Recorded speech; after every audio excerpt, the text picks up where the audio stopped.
Education private limited வழங்கும்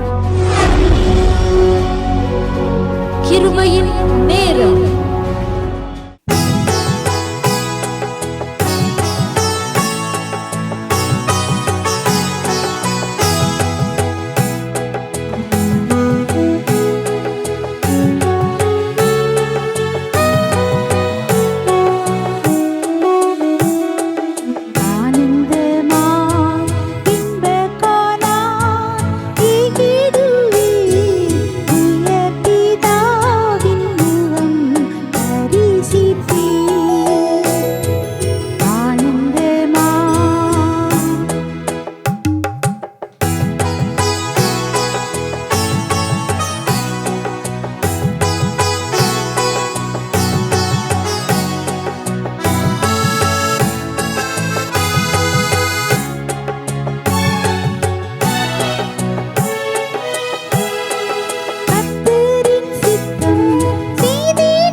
இந்த நேரத்துல கூட நம்ம தியானிப்பதற்காக எடுத்த வசனம் வெளிப்படுத்தல் 3:8.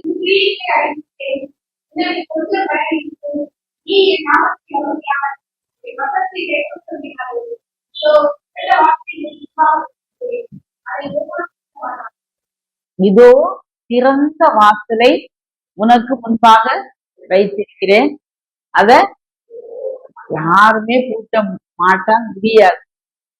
அவர் திறந்துட்டாருன்னா யாராலையும் பூட்ட முடியாது, அவர் பூட்டிட்டாருன்னா யாராலையும் திறக்க முடியாது. மற்றவங்களுக்கு பூட்டப்பட்டிருக்கலாம், உங்களுக்கும் எனக்கும் திறந்து நம் தேவன் வைத்திருக்கார். இந்த வசனத்தை வச்சு ஒரு நிமிஷம் ஜெபம் பண்ணுவோம். அன்பின் ஆண்டவரே, நாங்கள் தியானிக்க போகிற இந்த வசனத்தை எங்கள் ஒவ்வொருவருக்கும் ஆசீர்வாதமானதாக்கிட்டார். இந்த நேரம் ஆண்டவரே, உங்க வசனத்தை நாங்க தியானிக்கும் போது எங்களுடைய இருதயம் கொழுந்து விட்டு எரியும். எத்தனையோ பிரச்சனையோடு, எத்தனையோ கேள்விகளோடு, எத்தனையோ வேண்டுதல்களோடு இன்னைக்கு இந்த பிரச்சனை எனக்கு தீர்ந்துராதா, இன்னைக்கு இந்த கவலை ஒழிஞ்சிராதா, இன்னையில இருந்து நான் நல்லா இருந்துருவேனா, என் குடும்பம் நல்லா இருக்குமா, அநேக கேள்விகளோடு வந்திருக்காங்கப்பா. வந்த எந்த இதுக்கு தாகத்தோடு வந்திருக்காங்களோ, ஆண்டவரை எதுக்கு விட வேணும்னு வந்திருக்காங்களோ, தாகங்களை தீர்த்துருங்கப்பா, பசியை தீர்த்துருங்க. அவங்களுடைய வேண்டுதல் இந்த நாள்ல நிறைவேற்றும்படியாய் இருக்கிறோம். இந்த நேரத்தை நீங்க பொருட்படுத்துகிறீங்க. பரிசுத்த ஆவியானவரே, உமது அதிகாரத்துக்குள்ளாக எங்களை ஒப்பு கொடுக்கிறோம். நீர் எங்களோடு பேசி வெற்றி சிறக்க பண்ணும். இயேசுவின் நாமத்தில் ஜெபிக்கிறோம் நல்ல பிதாவே. ஆமென். ஹல்லேலூயா. நம்ம அப்பா நம்ம ஒவ்வொருவர் முன்பாக வாசலை திறந்து வச்சிருக்காரு.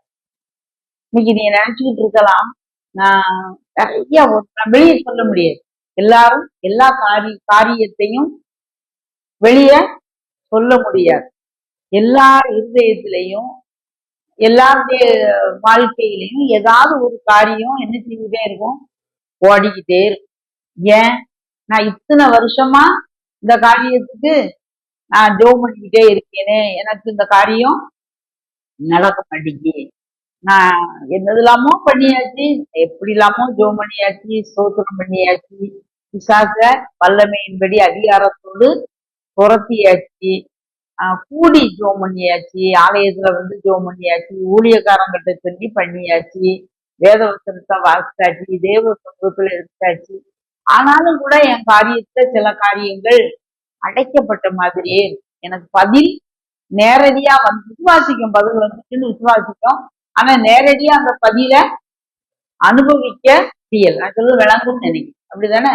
இப்படி நிறைய அப்படி ஓடிக்கிட்டே இருக்கு. ஆனா அது ஒரு பக்கம் ஓட, நாமும் நம்ம ஓட்டத்தை ஓட, வருஷங்கள் அந்த பிரச்சனைக்கு பதிலே இல்லாம அப்படியே போய்கிட்டே, கர்த்தர் நல்லவர் நம்ம போய்கிட்டே இருக்கு. இன்னைக்கு ஆண்டவர் நமக்கு இது அப்படிலாம் ஓட வேண்டாம். Let your yes be yes and no be no. உள்ளதே உள்ளதென்று இல்லதே இல்லதென்று. பிரச்சனை இருக்கலாம் இருக்குன்னு சொல்லுங்க, இல்லைன்னா இல்லைன்னு சொல்லுங்க. நான் பிரச்சனைய இருக்கிறத வச்சுக்கிட்டு இல்லை இல்லைன்னுலாம் ஓடுற காலங்கள் போகும். உண்மையிலே நிச்சயம் பிரச்சனை முடிந்து விடும் என்று ஆண்டவர் சொல்றார். அல்ல இன்னைக்கு எதுவா இருந்தாலும் சரி, அவங்களுக்கு இவ்வளவு நேரத்துல உங்களுக்கு ஏதாவது ஒரு பிரச்சனை ஓடும், அதை தூக்கி அப்படியே கையில தூக்கி வச்சிருங்க. இதுக்கு முடிவே இல்லை, இந்த பிரச்சனைக்கு தீர்வே இல்லை, எனக்கு திறந்த வாசலே இல்லை, இத்தனை தடவை பரலோகத்தை போய் முடிச்சாலும் எனக்கு பதில் வர மாதிரியே இல்லை. நோய் ஏதாவது சொல்லியிருப்பாங்க டாக்டர், அது சோமாயிரும்னு பார்ப்போம். மறுபடியும் டெஸ்ட்லையும் போனாலும் என்ன செய்யும், அதே அளவு அப்படியே என்ன செய்யும் இருக்கும். எனக்கு கூட ஒரு 20 வருஷத்துக்கு பிரஷர்னா நினைக்க மாதிரி கிடையாது. 220 பார் 140. நமக்கு மனுஷனுக்கு 120 பார் 80 இருக்கணும். 220 பார் 140 இருக்கும் அடிக்கடி. அதுக்கு வேரியேஷன்ஸ் இருந்தாலும் இவ்வளவு வரைக்கும் கூட வந்து நான் பார்க்கும்போது அதுக்கு பார்க்காம எவ்வளவுன்னு தெரியாது. எல்லாரும் எந்த டாக்டர்கிட்ட இதுக்குன்னு போகல, வேற எதுக்கா யாரையாவது கூட்டிட்டு போனா கூட அவங்க வந்து பார்த்துட்டு இங்க எங்களுக்கு ஃபீஸே தரணும்னா அந்த மாத்திரையை கட்டாயமா சாப்பிடமா, நீ பிழைச்சுக்கிட மாட்டேன்னு சொல்லியிருக்காங்க. இப்படி அப்படி இருந்த போதிலும் எனக்கு என்னதோ என்ன விசுவாசம், இந்த பிரஷருக்கு மாத்திரையை சாப்பிட்டா நம்ம ஒரு மனுஷன் உயிர் வாழும் நாட்கள் முழுவதும் சாப்பிட்டுதான் ஆகணும்னு சொன்னாங்க. அதை எப்பமோ எங்கேயோ கேள்விப்பட்டேன். உடனே ஐயோ அப்படி எப்படி மாத்திரையை சாப்பிடுறது அப்படின்னு சொல்லிட்டு எனக்கு அதுல நாட்டம் இல்லை. எல்லாருமே சொல்லி பார்த்தாங்க. என் மகன் கூட டாக்டர் தான், அவன்னு சொல்லி பார்த்தான். அம்மா யாருக்குனாலும் கேட்க மாட்டேங்கிறீங்களம்மா, ஒரு சின்ன மாத்திரை தான்மா, ஒண்ணும் செய்யாது, சுகமாக்கு வரைக்குமாவது கொஞ்ச நாளுக்காவது போடணும்மா, இப்படி செய்யாதங்கம்மா, ரொம்ப பாதிப்பு அதிகம் இருக்கும் அப்படின்னா. ஆனா நான் வந்து ரொம்ப ஒரு 20 வருஷமா இருக்கு நான் பெர்ஃபார்ம் பண்ணிக்கிட்டேதான் இருக்கேன். 2 வீலர்ல வண்டி ஓட்டிக்கிட்டே தான் இருக்கு. அதுல கொஞ்சம் ஒரு மாதிரி போனோம்னா திடீர்னு பிரச்சனை தூக்கி அடிச்சுக்கணும்னு சொல்லுவாங்களே. சரி, கர்த்தர் உன் போக்கையும் உன் வரத்தையும் இது முதற்கொண்டு எந்தெண்டைக்கும் காப்பான்னு ஒரு வசனம் கிடைச்சது ஒரு நாள். அதனால நிச்சயமா வசனத்துல ஒரு நாள் தந்துட்டாரு இல்லையா, நம்ம பாட்டுக்கு இருப்போம். ஆண்டவரே எனக்கு தெரியாது, இந்த ரீடிங் எனக்கு நார்மல் ஆகும். எல்லாரும் அதெல்லாம் ஆகவே ஆகாது, கொஞ்சம் வேணா குறையும், நிச்சயமா ஆகாது அப்படின்னு சொல்லி. ஆனா நான் இதுல இந்த குறிப்பிட்ட காரியத்துல இதே மாதிரிதான், அந்த வாசல் எனக்கு திறக்கப்படாது போல தெரிஞ்சது. அதனால இருக்குமோ இதனால இருக்குமோ அந்த ஸ்ட்ரெஸ் என்னதெல்லாமோ எனக்கு சொல்லிக்கிட்டேதான் இருந்தாங்க. இப்ப உங்களுக்கு புரியல, இது மாதிரி நீங்களும் இதே மாதிரி போகலாம். ஆனா நான் பயப்படவே இல்லை. பார்த்துக்கோங்க, உண்மையில சொல்ல கொஞ்சம் கூட எந்த இருதயத்தின் ஆழத்துல பயம் இல்லை. நிச்சயமா நார்மலா வரும். மெடிக்கல் வேல்டு என்ன சொல்லிச்சுன்னா நிச்சயமா நார்மல் ஆகாது. ஆனா கர்த்தர் கிருபையா நேத்து காலையில பார்க்கும்போது பாத்தீங்கன்னா ரொம்பவே நார்மல் 120 கீழே 72 எனக்கு வந்து நம்ப முடியல. என் மகன்தான் காட்டுனேன். ஆனா எதுவுமே சொல்லல. ஆமாமா நார்மல் ஆயிடுச்சு. நல்லது. கர்த்தர் செய்த பொறுமையா இருக்கு. நான் உங்களையும் இப்படிலாம் ரிஸ்க் எடுக்க சொல்லல. அதுக்குன்னு ஸ்பெஷல் விசுவாசம் இருக்கும். இதே மாதிரி வேற மற்ற காரியங்கள் ஆனா அது தீர்ந்து மற்ற எல்லா பிரச்சனையும் தீர்ந்து நான் சொல்ல மாட்டேன். வேற பிரச்சனைகள் அப்படி லைவா ஓடிக்கிட்டே இருக்கு. பிளரிஷ் ஆகி ஓடிக்கிட்டு தான் இருக்கு. அப்ப நான் என்ன சொல்றேன், அந்த காரியத்துக்கும் இதை நான் அப்ளை பண்ணுவேன். போகவே இறங்கவே இறங்காத அந்த பிரஷரை கர்த்தர் இறக்கி விட்டாரே, ஆனால் இத மாதிரிப்பட்ட பிரச்சனையும் தீரும். அன்னைக்கு தாவீது சொன்னான் இல்லையா, அந்த கரடியை நான் கொண்டுட்டு வந்தேன், பிறகு சிங்கத்தின் வாய கிழிச்சு போட்டேன். அது கூட பார்க்கும்போது இந்த விருத்த சேதனம் இல்லாத கோலியாத் எனக்கு எம்மாத்திரம். அந்த சபை எல்லாம் பார்த்துச்சு, இஸ்ரவேல் ஜனங்கள், ராஜா சவுல் ராஜா அவங்க எல்லாம் வெல் ட்ரெயின், இவங்க அண்ணமார எல்லாரும் போயிருக்கான். அவங்க எல்லாரும் நல்ல ட்ரைனிங் எடுத்தவங்க. பட்டாளத்துல போய் அந்த அதுக்குரிய கருவிகளை போட்டு அதுக்குள்ள அந்த ஈட்டிய தாங்குறது, என்ன கேடகத்தை போடுறது எல்லாமே வச்சிருக்காங்க. அத்தனை பெரிய சேனைகள் இருக்கு. ஆனாலும் அந்த கோலியாத்தின் சத்தத்தை கேட்ட உடனே எல்லாத்துக்கும் ஒரு ராஜாவுக்கு பயம் பிடிக்கி, எல்லாத்துக்கும் பயம் பிடிக்கி புறமுக்கு காட்டி, இந்த உற்பத்தி எப்பாடி இது முன்னால தாக்கே பிடிக்காது. அவன் கைட்டு ஒரு நசுக்குனாலே நம்ம எறும்ப நசுக்குற மாதிரி நசுக்கப்பட்டிருக்கோம். வேண்டாம்ப்பா, நமக்கு பெஞ்சாதி பிள்ளைலாம் இருக்கு, வேண்டாம் வேண்டாம் வேண்டாம் அப்படின்னு சொல்லி சத்தத்தை கேட்டு ஓடிக்கிட்டே இருக்கான். ஒரு நாள் 2 நாள் இல்ல 40 நாள் நடந்துகிட்டே இருக்கு. எல்லாரும் அந்த கோலியாத்தை பார்க்கும்போது மூடப்பட்டதுதான் பார்க்காங்க. அவன் முகம் எல்லாமே எல்லாம் அந்த பைபிள் அழகா சொல்லுது. கையில என்ன இருக்கு, காலில் என்ன இருக்கு, மார்புல என்ன போட்டிருந்தான், தலையில என்ன போட்டிருந்தான், எல்லாத்தையும் மறைச்சு வச்சிருக்கான். அவங்களுக்கு அந்த கோலியாத் ஒரு அடைக்கப்பட்ட கதவா தான் தெரியுமா. ஆனா தாவீதுக்கு ஒரே திறப்பு இருந்தது. எந்த திறப்பு இருந்தது? எதை பார்த்தான்? நெத்திய பார்த்தான். அங்க இருந்து வாரான், இத்தனையோண்டு பையன், அவன் அவ்வளவு பெரிய ஆளு. ஆனா ஒரு சின்ன கவன் வந்து ஒரு கல் இதுல படாட்டா அவன் அப்படியே அப்பளமாக்கிடுவான். தெரிந்தும் அவன் கண்ணுக்கு ஆண்டவர் ஏதோ காட்டினாரு, திறந்த வாசல் நெத்தியில இருக்கு, ஒரே போடா நீ போட்டுறலாம். இன்னைக்கு ஆண்டவரை இங்க கேளு, ஆண்டவரே எனக்கு இந்த பிரச்சனை எனக்கு இருக்கு, எனக்கு வாசல் திறக்கப்பட்ட மாதிரி தெரியல. தைரியமா நம்ம தூக்கி எது செய்யணும்? கவன் கல்ல எவ்வளவு நம்பிக்கை இருந்தா நம்பிக்கையா முன்னால ஓடி கரெக்டா அதை பண்ணி நெத்தியில ஒரு அடி போட்டு கொஞ்சம் தப்பிடுதுன்னு வைங்க, அது வெறிதான், பயங்கரமான வெறி. ஆனா கர்த்தரை நம்பி போனா இவன் எம்மாத்திரம். இன்னைக்கு உங்களுக்கும் வாழ்க்கையில இப்படிப்பட்ட பிரச்சனைகள் என்னதெல்லாமோ என்ன செய்யலாம், ஓடிக்கொண்டு இருக்கலாம். இன்னைக்கு நீங்க கர்த்தத்தை அந்த காரியத்தை ஒப்பு கொடுங்க. ஆண்டவரே எனக்கு இந்த இதுல எந்த இதுல எனக்கு திறவு போல் எனக்கு தாங்கப்பா. நமக்கு சாவிய தேவன் என்ன செஞ்சிருக்காரு. ஆக அந்த மாதிரி நமக்கு அந்த ஒரு திறவு போல், இந்த திறந்த வாசல் ஒரு சின்ன வாசலா கூட இருக்கலாம். கரெக்டா நம்ம பேர் நம்ம பெரிய ரூம், பெரிய பேலஸ் மாதிரி இருக்கு. அந்த காலம்லாம் சர்ச்சில் இப்பெல்லாம் குட்டி குட்டி இதா போடுவோம், வெள்ளக்காரங்க கட்டின சர்ச்சி பெரிய, நம்ம பங்களா சண்டையில எல்லாம் பார்த்திருக்கேன். அரண்மனை கதவு தோத்து போகும், அந்த காலத்துல கட்டின கதவு. அவ்வளோ பெரிய பேலன்ஸ் மிஷினரி கட்டிட்டு போயிருந்தாரு. அப்படி பெரிய கதவா என்ன செய்யும் இருக்கும். ஆனா அந்த திறக்கூடிய சாவி எப்படிதான் இருக்கும், ஒரு குட்டி சாவி. அது அப்படி பூட்டப்பட்ட மாதிரி இருந்தா கூட நம்ம அதுல போய் என்ன செய்யணும், திறக்கணும். இப்ப கொஞ்ச நாளுக்கு ஒரு சின்ன ஒரு கதை பார்த்தேன். ஒரு ராஜா ஒரு டெஸ்ட் வச்சிருந்தாராம், இந்த ரூமை திறக்கவங்களுக்கு பெரிய கிஃப்ட் காத்திருக்கு, யார் திறக்காங்களோ அவங்களுக்கு இந்த இதை கொடுக்கப்படும் சொன்னார்.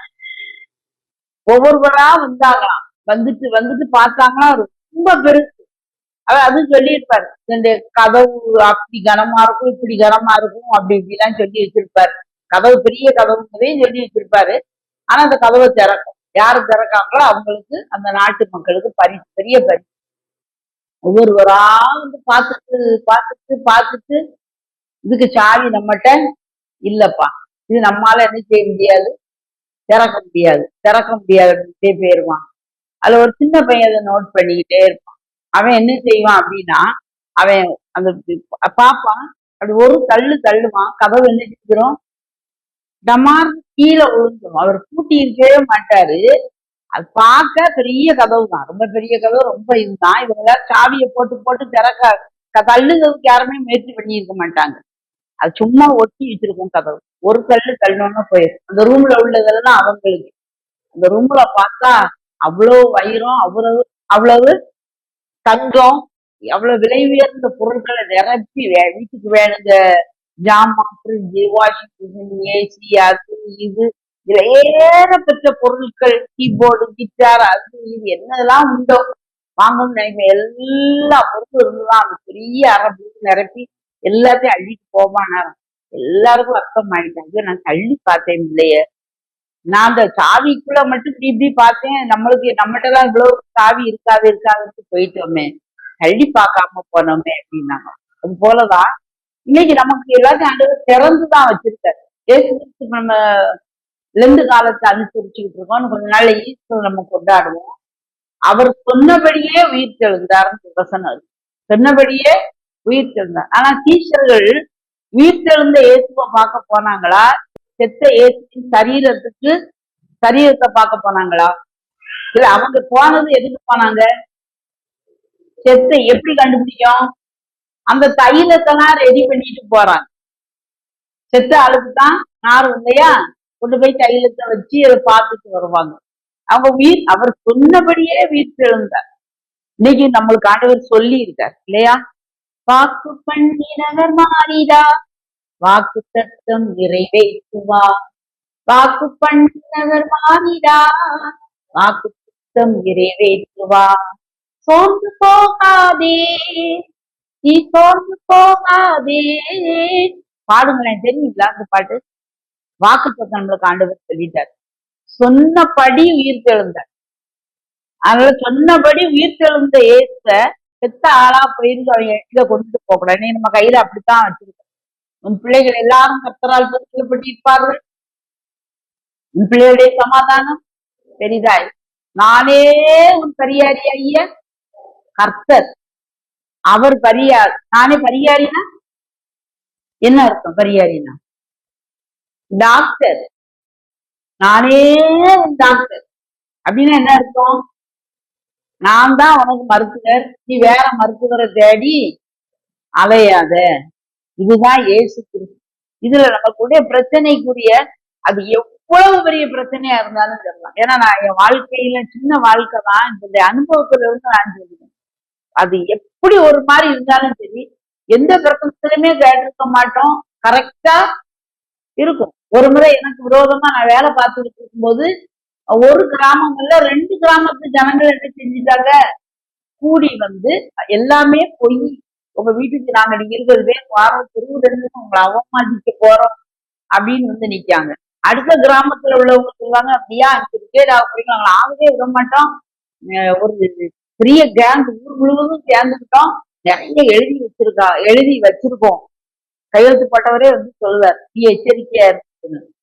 இப்ப ஆண்டவரே இப்படிலாம் இருக்குது அப்பா, என் கிராமம், ரெண்டுமே கிராமம், இவங்களுக்கு எந்த தவறும் நான் செய்யலையே. புரியுது, பிசாசு பொறாமையினால செய்த காரியம். ஆனா நான் 40 வருடத்துக்கு மேல பைபிள் வாசிச்சிருக்கேன். ஆனா எனக்கு ஒரு பிரச்சனை ஓடிக்கிட்டு இருக்கு. இது ரொம்ப நிந்தையை கொடுக்கு, ரொம்ப அவமானத்தை கொடுக்கு, ரொம்ப வேதனையை கொடுக்கு. ஒவ்வொரு நாளும் யார் பேசுறானே தெரியாது. சும்மா சும்மா பேசி மிரட்ட சொல்லில இப்படி பேசுவாங்க. அவங்க சொல்லுற காரியங்கள் அவ்வளவும் பொய்யா இருக்கு. இவங்கிட்ட போய் நம்ம விளக்கத்துக்கு அவசியம் இல்லை. ஆனா கர்த்தர் நீங்க இறங்கும் போது, கிராமத்து அதிபதிகளே உருவ குத்தினீர், சரி அவர் குத்திட்டார், இனி நான் இதை பத்தி கவலைப்பட மாட்டேன், என் தேவன் என்னோட இருக்கார். இவங்க ஒரு எடுத்துக்காட்டுக்கு ஒண்ணு சொல்லுவேன். இப்படி எந்த பிரச்சனைக்கும் நமக்கு என்ன செய்திருக்கு, வேத தீர்வு. அதனால எவ்வளவு இருந்தாலும் சரி, நீங்க நேரத்தை எடுங்க. ஆண்டவரே, எனக்கு இந்த பிரச்சனை ஓடிக்கிட்டு இருக்கு ஆண்டவரே, இதெல்லாம் நான் செஞ்சுட்டேன் ஆண்டவரே, நான் என்ன செய்வேன், எனக்காக கல்வாரி சிலுவையிலே நீங்க மறிச்சிட்டீங்க. நான் நல்லா இருக்கணும்னு தான் நீங்க கஷ்டப்பட்டீங்க. நான் சந்தோஷமா இருக்கணும்னு தான் உங்களை அந்த பாடுபடுத்துறாங்க. என் தேவனே என் தேவனே, அந்த அளவுக்கு வேதனைப்படுத்திட்டாங்க. நான் ஐஸ்வர்யவானா இருக்கணும்னு தான் எனக்காக நீங்க சரித்திரம் ஆயிட்டீங்கப்பா. அப்ப நான் இனிமே நான் சுமக்க தேவையில்லை. ஆனா நான் சுமந்து கொண்டு இருக்கேன். வாழ்க்கையில அப்படி நடக்க மாட்டேங்குது ஆண்டவரே. உடனே அதுக்கு பிசாசு அதுக்கு 4 வசனத்தை சொல்லுவான். ஏன்னா ஏசு கிறிஸ்துட்ட கல்வாரி சிலுவையில வந்தான் இல்லையா, அந்த சாரி அந்த ஊழி ஆரம்பத்துல 40 நாள்ல வனாந்தரத்துல வச்சு பார்த்தா வசனத்தை வச்சேதான் பேசுவான். சும்மா புதிய உன் பாவம் கல்லில் இடராது ஜீவர்கள் வந்துருவாங்கன்னு சொல்லி சொன்னான். ஆண்டவர் எல்லாத்துக்கும் எழுதி இருக்கிறதே எழுதி இருக்கிறதே எழுதி இருக்கிறதே. இந்த அந்த வார்த்தை, அந்த ரேமா வார்த்தைன்னு சொல்லுவாங்க.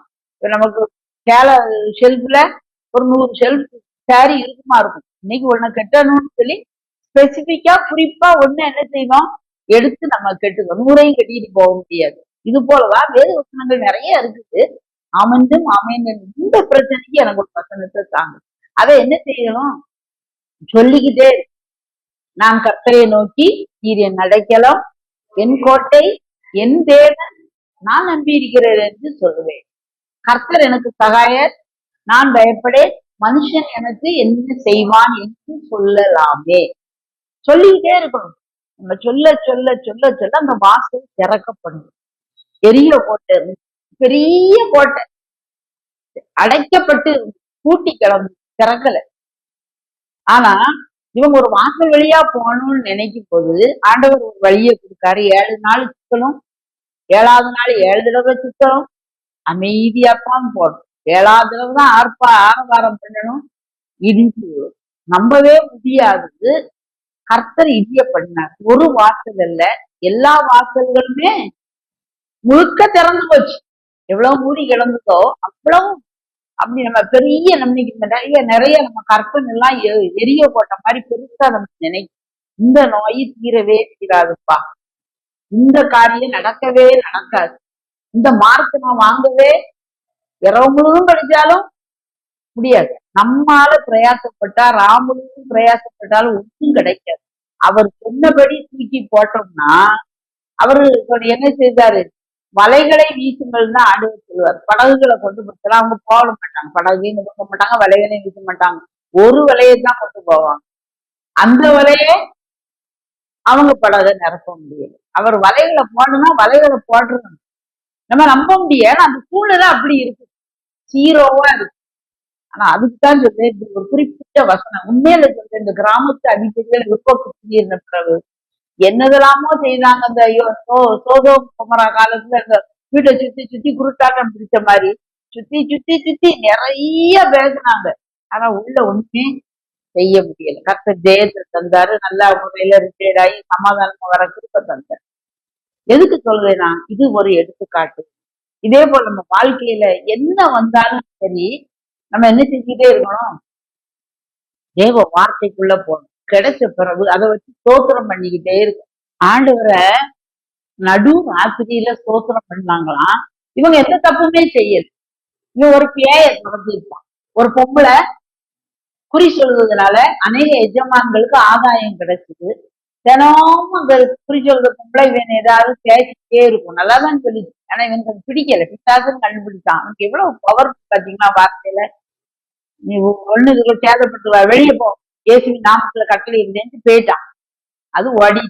இவருக்கு குறி சொல்றது இல்லை, அந்த எஜமான்களுக்கு ஆதாயம் இல்லை. உடனே இந்த எஜமான்கள் அந்த அதிகாரிகள்கிட்ட பிடிச்சு கொடுத்து அவங்கள நல்லா அடிக்கணுமா, ட்ரெஸ் எல்லாத்தையும் கிழிச்சு அவமானப்படுத்தணுமா. இப்படிதான் இன்னைக்கு நம்மளுக்கும் பிரச்சனைகள் ஓடி, சரியா? ஆனா நடந்தது என்ன, உள்ளதுக்கு போட்டாச்சு, ட்ரெஸ்ஸை கிழிச்சாச்சு, அடி அடி அடின்னு அடிச்சு போட்டாச்சு. இவங்க என்ன பண்ணல, இவங்க அதுக்கு செய்யல. கர்த்தர் ஒரு பலத்தை கொடுத்தாரு பாருங்க, பாட துதிக்க ஆரம்பிச்சாங்க. துதிக்க ஆரம்பிச்சது நடு ராத்திரியில. அந்த வலியெல்லாம் அவங்களுக்கு வலியா என்ன செய்யல சரி. இன்னைக்கு உங்களுக்கும் எனக்கும் அதான் வலிக்க மாதிரி, அவமானப்படுத்த ட்ரெஸ் எல்லாம் கலக்கி விட்ட மாதிரி, நம்மள ரொம்ப வலிக்க மாதிரி உள்ள பிரச்சனைகளை போனா நம்ம என்ன செய்யணும், நடு ராத்திரியில இருந்து 2 நாளுக்கு சத்தம் போடுவாங்க, துதிக்க ஆரம்பிச்சு பாருங்க. நமக்கு தெரியாது. அது அற்புதத்தை செய்யும். எண்ணெயை ஊத்துனோம்னா குரு அப்படியே கரைஞ்சி மறைஞ்சு போயிரும். இது போல அப்படியே என்ன செய்திருக்கு, ஆசிட ஊத்துனோம்னா அப்படி அழகா இருக்கிறதெல்லாம் அப்படியே பொட்டு அரிச்சு இந்த துணி எல்லாம் போயிடும். தேவ வார்த்தை ஆசிட் மாதிரி, தேவனை துதிக்க துதி ஆசிட் மாதிரி. நல்லா சோத்திரம் பண்ணுங்க. சோத்திரம் பண்ண நம்ம கட்டு இல்லை, அந்த சிறைச்சாலைங்கிறது அடைக்கப்பட்ட நிலையை காட்டு. திறந்த வாசலை உனக்கு முன்பா வைத்திருக்க, ஒரு அடைக்க முடியாது. எல்லா கதவும், ஒரு கதவு இவன் போறது ஒரு ரூம்ல தான் படுத்திருக்கான், அந்த ஒரு ரூம் மெயின் கேட்டும் திறந்தா போகும். அப்படி இல்லை, இவங்க கூட இருக்கவங்களுடைய கட்டுக்களும் என்ன செய்ய ஆரம்பிச்சது, என்ன செய்ய ஆரம்பிச்சது, என் பாத்திரம் நிரம்பி நிரம்பி வழிகின்றது, அது வழிந்து ஓடுகின்றது. என் பாத்திரம் நல்ல சத்தம் போட்டு சிரிச்ச முகத்தோட நல்லா ஃப்ரீயா பாடுங்க. ஒண்ணு எல்லா கட்டுகளும் அவங்க போயிடும். நீ உதடோட உதடு அசைய மாட்டேங்கி அப்படி கைய கட்டி எப்படி எப்படி ஒரு போவோம். நிச்சயமா சொல்றேன், இங்க நல்லா ஆண்டவருக்கு சரீரத்தை ஒப்பு கொடுங்க. என் பாத்திரம் நிரம்பி நிரம்பி வழிந்தது, அது வழிந்து ஓடுகின்றது. சிரிக்கலாமா? என் பாத்திரம் நிரம்பி நிரம்பி வழிந்தது, அது வழிந்து ஓடுகின்றது. எனக்குள்ளே ஜீவ ஊற்று, அது வற்றாது ஒரு நாளும். எனக்குள்ளே ஜீவ ஊற்று, அது வற்றாது ஒரு நாளும். பாத்திரம் நிரம்பி நிரம்பி அழிந்தது, அது வழிந்து ஓடிந்தது. எதுக்குன்னா, அந்த நிரம்பி வழிஞ்சுச்சுன்னா அந்த சந்தோஷம், அந்த திறப்பு, அது நமக்கு மாத்திரம் இல்ல, கூட இருக்கவங்களும் விடுதலை பெற ஏதுவாகு. நமக்கு மட்டும் இல்ல, நம்மளை சுத்தி இருந்தவங்களுடைய கட்டுகளும் நிவர்த்தியா இருந்த நம்ம பார்க்க. அது வேணுமா வேண்டாமா, நாமும் நம்ம வீட்டாரும் நாமும் நம்ம சபையில உள்ளவங்களும் விடுதலையோட நம்ம என்ன செய்வோம் இருப்போம். அதனால ஏசாயா 60ஆம் அதிகாரத்துல நம்ம பார்க்கோம் அப்படின்னு சொன்னா, ஏசாயா 60:18 அதன் வாசல்களை துதி என்று சொல்லுவாய், அதன் வாசல்களை துதி என்று சொல்லுவாய். வாசல்களே உங்கள் தலைகளை உயர்த்துங்கள், அனாதி கதவுகளே திறவுங்கள், மகிமை ராஜா உத்திரவேசிப்பார். தடைகளை நீக்கி போடுகிற தேவன் நமக்கு முன்னால முன்னணியில நடந்து போவார். தடைகளை நீக்கி போட நம்ம கம்பீரமா நம்ம போவோம். அவர் அறைகளை திறக்க, அறைகளுக்குள்ளே அருமையும் இனிமையுமான சகல வித பொருட்களும் நிறைந்த நிச்சயம் இருக்கும். அந்த ஆசீர்வாதம் வேணுமா வேண்டாமா? அன்னைக்கு யாக்கோபு போனா அந்த அண்ணனுடைய ஆசீர்வாதத்தை வாங்கிட்டு போவான். அப்பா அம்மாவோட ஆசீர்வாதத்தை வாங்கிக்கிட்டு மாமா வீட்டுக்கு ஓடுதான். தன்னு தனியா போறான். கல்ல தூக்கி வச்சுக்கிட்டு படுத்திருக்கான். அங்க பாம்பு இருந்திருக்கும், பள்ளி இருந்திருக்கும், யானை புலி, எது எப்படி ஒரு காடு, அடர்ந்த காடு தான். அதுக்குள்ள போறான். என்னது கடிச்சு செத்தாலும் கேட்கறதுக்கும் ஆளு இல்ல. அப்பாவுக்கு கண்ணு தெரியாது, அம்மாவுக்கு வயசாயிடுச்சு, அண்ணன் தான் நெண்ட போட்டு போறான். காப்பாத்துறது கூட ஆள் இல்லை. கடவுளை நீ ஒருத்தர் தான் எனக்கு கஞ்சம்னு சொல்லி கடவுளை நினைச்சு படுக்கான். அங்க கிடைச்சது என்னது, கீழே பூமியில ஒரு ஏணி வச்சிருந்தான். அந்த ஏணி துணி வானத்தை ஏற்றிருந்தான். தேவதூர்கள் பரலோகம் திறந்த வானம் திறந்து அங்கிருந்து ஏறினாங்களாம், இறங்குனாங்களாம். மேல ஏசு கிறிஸ்து தேவனானவர் நின்னாராம். நான் உன்னை ஆசீர்வதிப்பேன்னு சொன்னாராம். இன்னைக்கு ஒவ்வொருவரும் அப்படியே ஒரு கற்பனை பண்ணலாம். இப்படி உட்கார்ந்த மாதிரியே கர்த்தரை நோக்கி நம்ம பார்ப்போம். திறந்த வாசல் இன்னைக்கு கர்த்தர் நமக்கு கொடுத்திருக்காரு. ஒருவரும் அதை கூட்ட முடியாது. வானத்தின் வாசல் திறந்து, வானத்தின் மதகுகளை திறந்து இடங்கொள்ளாமல் எல்லாரும் வாயத்திறந்து நம்ம ஸ்தோத்திரம். நேரம் ஆயிட்டு, 1/2 மணி நேரம் எப்படி ஓடி கண்ணை மூடி நம்ம பார்ப்போம். எத்தனை பிரச்சனைகளோட இன்னைக்கு நம்ம வந்திருக்கோம், வெளியே சொல்ல முடியல. இந்த பிரச்சனைக்கு எனக்கு தீர்வு வேணும். பரத்தில் இருந்து ஜெயம் வரும், பரன் என்னை காக்கவல்லோ. பாரத்தில் இருந்து ஜெயம் வரும் பரநிலை காக்க எனக்கு ஒரு காசு பெரும் பர்வதங்களுக்கு நேராக இன்னைக்கு கண்ணோக்கி பார்க்கும் வானத்துல இருந்து எனக்கு உதவி வருது. வானத்தின் வாசல்களை திறப்பாராம். அப்போ அநேக ஜாதிகளுக்கு நம்ம கடன் கொடுப்போமா? வானத்தின் வாசல் இன்னைக்கு நம்ம எது அடக்கி கிடக்குன்னு நம்ம நினைச்சிருக்கோமோ அது ஆல்ரெடி ஏற்கனவே அது திறந்து கல்ல எதையும் புரட்டி தள்ளுவான்ட்டு போறாங்க. அது அவங்க போறதுக்கு முந்தையே திறந்து கிடக்கு. நம்ம மூடுன கதவுல இருந்து விட்டுறோம், மூடுன கல்லை பார்த்து விட்டுறோம். பெரிய கல்லா இருந்துச்சான், பெரிய பிரச்சனை. யார் நம்மளுக்கு செய்வா? இன்னைக்கு எல்லாம் உதவி செய்யற நபர்கள் விட்டு போயிட்டாங்க. எங்க அண்ணன் செய்வான், என் தம்பி செய்வான், எங்க அக்கா எப்படி எனக்கு உதவி செய்திருவா, மாமா தந்துருவாங்க, சித்தி தருவாங்க, பக்கத்து வீட்டுக்காரங்க தருவாங்க. பழைய காலத்தை விட இப்ப கொடிய காலங்கள், சகோதர சிநேகங்கள் நிறையவே குறைஞ்சி போச்சு. யாரையும் எதிர்பார்க்க முடியல. இவங்களை மலையா நம்புனேனே, இப்படி பண்ணிட்டாங்களே. வேண்டாம், மேல பார்ப்போம். கிழக்கிலும் மேற்கில் வனாந்தர திசையிலும் ஜெயம் வராது. திறந்த வாசல் நம்மளுக்கு பரலோகத்துல இருக்கு. திறந்த வாசல் பரலோகம் தான். இது வானத்தின் வாசல். ஒவ்வொருவர் வீடும் வானத்தின் பெத்தே பெத்தே தேவனுடைய வீடு. ஒவ்வொருவருடைய வீடும் தேவனுடைய வீடு. நம்முடைய ஆலயம் தேவனுடைய வீடு. மேல நோக்கி நம்ம பார்ப்போம். ஆண்டவர் திறந்து வச்சிருக்காரு. கையில தான் சாவியை கொடுத்திருக்காரு. அந்த கதவை தள்ளுறதுக்கான பலனை கர்த்தர் தந்திருக்காரு. அந்த தூதன் அந்த கல்லை தள்ளுனான். உங்களுக்கு முடியலையா கேளுங்க. ஆண்டவரே, ஒரு தூதன் 1,85,000 பேரை ஒரே நேரத்துல கொல்ல முடியும். அப்படிப்பட்ட தூதர்கள் கோடி கணக்கா உங்களுக்கும் எனக்கும் இருக்காங்க. ஆண்டவரே, இந்த தூதனையாக அனுப்புங்கப்பா. அந்த நேரத்துல கேளு, இந்த பிரச்சனை எனக்கு தீர்த்து தாங்க. கேட்போம். ஆண்டவர் வாயை திறந்து கர்த்தத்தை போகும். என் கையில தான் இருக்கு, எனக்கு தெரிய மாட்டேங்குதே. எவைகளை கட்டிப்பாயோ அது பரலோகத்திலும் கட்டப்பட்டிருக்கும், எவைகளை கட்டவிழ்ப்பாயோ அது பரலோகத்திலும் கட்டவிழ்க்கப்பட்டிருக்கும்னு சொன்னீரு. திறந்த வாசல் வச்சிருக்கிறப்பா. நானும் திறக்கப்படலன்னு சொல்லி அழுதுகிட்டே இருக்கேன். ஒவ்வொரு ரூமுக்குள்ளேயும் ஒவ்வொரு விதமான அருமையும் இனிமையுமான பொருட்கள். ஒரு வாசல் அல்ல, திறந்த வாசல்கள். உனக்கு தடையில்லாம புறப்பட்டு போவ நடக்குது. காலையே இருக்க ஆண்டவர் வாயை திறந்துட்டார். ஆண்டவரே, இந்த திறந்த வாசலுக்கு நான் பிரவேசித்து அந்த இன்பத்தை நான் அள்ளிக்கொள்ள, அந்த சொத்துக்களை அள்ளிக்கொள்ள, அந்த பொக்கிஷங்களை அள்ளிக்கொள்ள, அந்த அருமையும் இனிமையுமான பொருட்கள், நல்ல நல்ல வரங்கள் ஆண்டவர் வச்சிருக்காரு, வல்லமையை வச்சிருக்காரு, அதிகாரத்தை வச்சிருக்காரு. மண் கோயில் 7 தரம் இடுக்கி புடமிடப்பட்ட வெள்ளி கொப்பான சுத்த சொற்களை வச்சிருக்காரு. இந்த சொல்லே இப்ப சொல்லு அப்படிங்க. பிரச்சனை வரும்போது எந்த நெகட்டிவ் வேர்டும் நம்ம சொல்லக்கூடாது. ஏசப்பா, நான் நம்ம துதிக்கிறேன், தோத்தரிக்கிறேன், எல்லாம் மாறும், எல்லாம் மாறும். விசுவாசிக்கிறவனுக்கு எல்லாம் வாக்கு பண்ணினவர் மாறவே மாட்டார். காலங்கள் கடந்தா கூட கட்டாயமா முடிச்சு தருவார். தேவனுக்கு தேடுகிறவன் அவர் உண்டென்று, தம்மை தேடுகிறவர்களுக்கு பலன் அளிக்கிறவர் என்று விசுவாசிக்க வேண்டும்.